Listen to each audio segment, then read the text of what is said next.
యేసు ప్రభు యొక్క మార్గంలో నడుస్తూ ఉన్నాం. అయితే ఈ మార్గంలో కొన్ని రాళ్ళు అడ్డు వస్తాయి. యెషయా గ్రంథం 62:10 గుమ్మముల ద్వారా రండి రండి, జనమునకు త్రోవ సిద్ధపరచుడి, రాజమార్గమును చెక్కపరచుడి, రాళ్లను ఏరి పారవేయుడి, జనములు చూచున్నట్లు ధ్వజమెత్తుడి. కాబట్టి రాళ్ళు యేసుప్రభుని వెంబడిస్తున్నప్పుడు ఆయన నేనే మార్గం అన్నాడు. యేసయ్యను నమ్ముకున్నాం, ఆయన వెంబడిస్తున్నాం. కానీ ఈ మార్గంలో కొన్ని రాళ్ళు వస్తాయి. ఈ రాళ్ళు వస్తే ఏమవుతుంది? ప్రయాణంలో రాళ్ళు అడ్డుగా వస్తే ప్రయాణం కుంటుపడుతుంది, ప్రయాణం సరిగా సాగదు.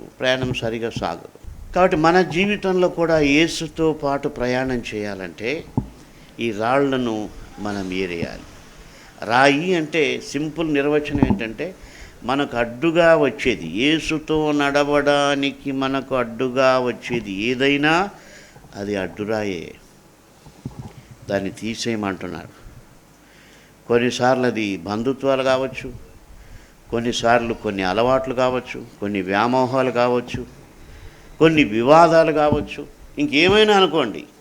యేసుని వెంబడించడానికి దారిలో అడ్డొచ్చేదాన్నంతా కూడా ఏరి పారవేయుడి. కాబట్టి అవి ఏరాలి, పారవేయాలి. 2 పనులు ఉన్నాయి అక్కడ. అంటే మొదట నువ్వు కనిపెట్టాలి, ఏ రాయి అడ్డుగా వస్తుంది అని నువ్వు ఏరుకోవాలి, ఏరి వాటిని పారవేయాలి. కాబట్టి అలాంటి తీర్మానం మన జీవితంలో ఉండాలి.